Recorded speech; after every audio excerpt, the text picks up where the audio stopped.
جی please.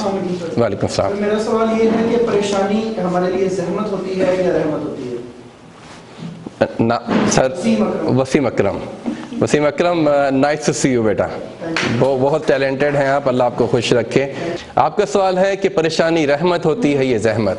میں نے religious scholar سے یہ بات سنی ہے اور بار بار سنی ہے کہ جو پریشانی آپ کو اللہ کے قریب لے آئے، وہ سجدے میں آپ کو گرنے میں مجبور کر دیں، آپ کو توبہ طائب کر دے، آپ استغفار پر آ جائیں، آپ رونے پر آ جائیں، اللہ سے تعلق آپ کو مضبوط ہو جائے، تو جان لیں کہ وہ پریشانی نہیں ہے، وہ رحمت ہے. اور اللہ نے آپ کو اپنے قریب کرنے کے لیے چھوٹی سی پریشانی آپ پہ ڈالی تھی.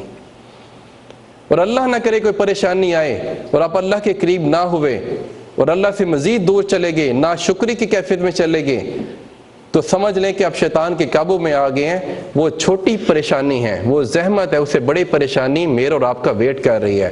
اللہ ہمیں صبر کرنے والا بنائے، اللہ کی رضا پہ راضی ہونے والا بنائے. اگر ہم جلدی راضی ہو جائیں گے، اللہ سے رجوع کریں گے، سجدے میں گر جائیں گے، اللہ سے توبہ کریں گے، اللہ سے استغفار کریں گے، تو انشاءاللہ اللہ اس پہ خوش ہوں گے. جیسے ماں اور باپ اپنے بچوں کو پریشان نہیں دیکھ سکتے، تکلیف میں نہیں دے سکتے، تو اللہ رحمان رحیم کے ساتھ تو کوئی تشبیہ ہی نہیں ہے، کیونکہ وہ تو خالق ہے. وہ اپنے بندوں سے اتنا زیادہ پیار کرتا ہے جس کو انتہا نہیں.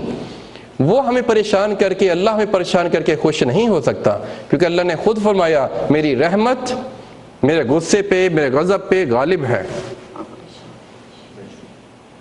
تو اکارڈنگ ٹو می کہ جب اللہ کے انسان پریشانی میں اللہ کے قریب آ جاتا ہے، وہ اس کے لیے وہ رحمت ہے. جو اللہ نہ کرے پریشانی میں اللہ سے اور دور ہٹ جاتا ہے، ناشکری میں چلا جاتا ہے، وہ اس کے لیے زحمت ہے.